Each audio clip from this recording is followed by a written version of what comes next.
Assalamualaikum warahmatullahi wabarakatuh, salam sejahtera kami sampaikan kepada Bapak dan Ibu sekalian.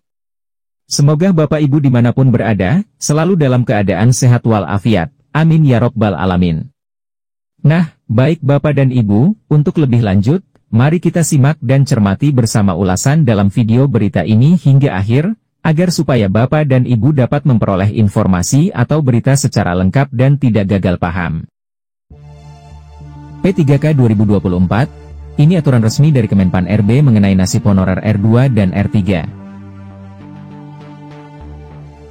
Pemerintah terus melakukan percepatan dalam proses pengangkatan calon aparatur sipil negara, baik calon pegawai negeri sipil maupun pegawai pemerintah dengan perjanjian kerja. Dalam seleksi P3K 2024, nasib tenaga honorer dengan status R2 dan R3 tanpa L menjadi perhatian. Berdasarkan pengumuman resmi, pengangkatan CPNS dijadwalkan rampung paling lambat Juni 2025, sementara P3K tahap 1 dan 2 ditargetkan selesai pada Oktober 2025. Sejalan dengan itu, Kementerian Pendayagunaan Aparatur Negara dan Reformasi Birokrasi telah menetapkan aturan mengenai status tenaga honorer yang dengan kode R2 dan R3 tanpa L dalam pengumuman seleksi P3K 2025 tahap 1 beberapa waktu lalu. Aturan dari Kemenpan RB memberikan kepastian bagi tenaga honorer yang memiliki kode R2 dan R3 dalam seleksi P3K 2024. Dalam surat pengumuman hasil seleksi P3K tahap 1 tahun anggaran 2024, terdapat kode khusus yang menunjukkan status kelulusan peserta. Dua kode utama yang harus dipahami oleh pelamar adalah R2L dan R3L. Kode R2L diberikan kepada ex tenaga honorer kategori 2 yang lulus seleksi berdasarkan skala prioritas pemerintah. Peserta dengan kode ini akan diangkat sebagai P3K penuh waktu sesuai formasi jabatan yang tersedia. Kode R3L diberikan kepada peserta non-ASN yang terdata dalam keputusan Menpan RB nomor 347 tahun 2024 dan dinyatakan lulus seleksi. Sama seperti R2L, mereka juga akan diangkat sebagai P3K penuh waktu berdasarkan kebutuhan instansi. Namun, bagi peserta dengan kode R2 atau R3 tanpa huruf L, berarti mereka tidak mendapatkan formasi jabatan meskipun telah memenuhi syarat seleksi. Sesuai kebijakan Kemenpan RB, mereka berpeluang diangkat sebagai P3K paruh waktu, bergantung pada kebutuhan pemerintah. Aturan resmi mengenai P3K paruh waktu. Kebijakan mengenai P3K paruh waktu tertuang dalam keputusan Menpan RB nomor 16 tahun 2025. Terdapat dua kategori tenaga honorer yang memenuhi syarat untuk diangkat menjadi P3K paruh waktu. 1. Pelamar melebihi kuota formasi P3K tahap 1. Tenaga honorer yang telah mengikuti seluruh tahapan seleksi P3K 2024 namun tidak mendapatkan formasi penuh dapat diangkat menjadi P3K paruh waktu.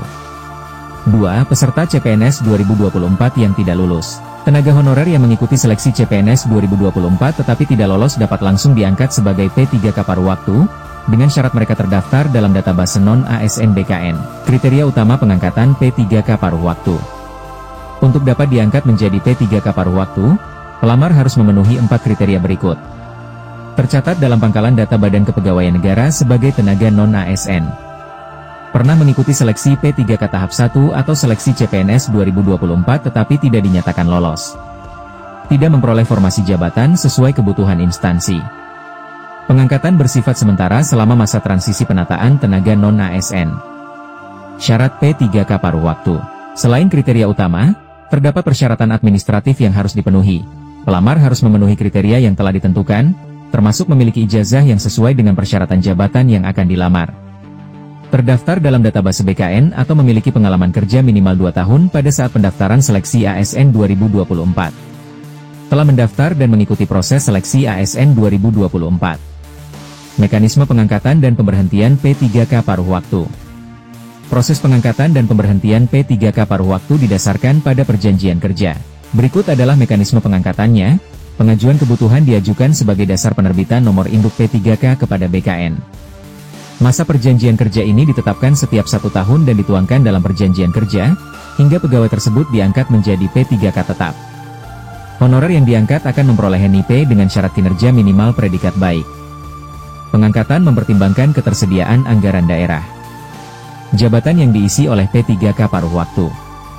Pengadaan P3K paruh waktu difokuskan pada posisi berikut: guru dan tenaga pendidik, tenaga kesehatan, tenaga teknis, pengelola operasional umum, operator layanan operasional, pengelola layanan operasional, penata layanan operasional, Kebijakan P3K paruh waktu bersifat sementara, sebagai bagian dari masa transisi dalam penataan tenaga non-ASN. Dengan adanya kebijakan ini, Kemenpan RB berharap dapat memberikan kepastian kepada tenaga honorer yang telah mengabdi bagi pemerintah selama bertahun-tahun, sembari menyesuaikan kebutuhan ASN di berbagai instansi.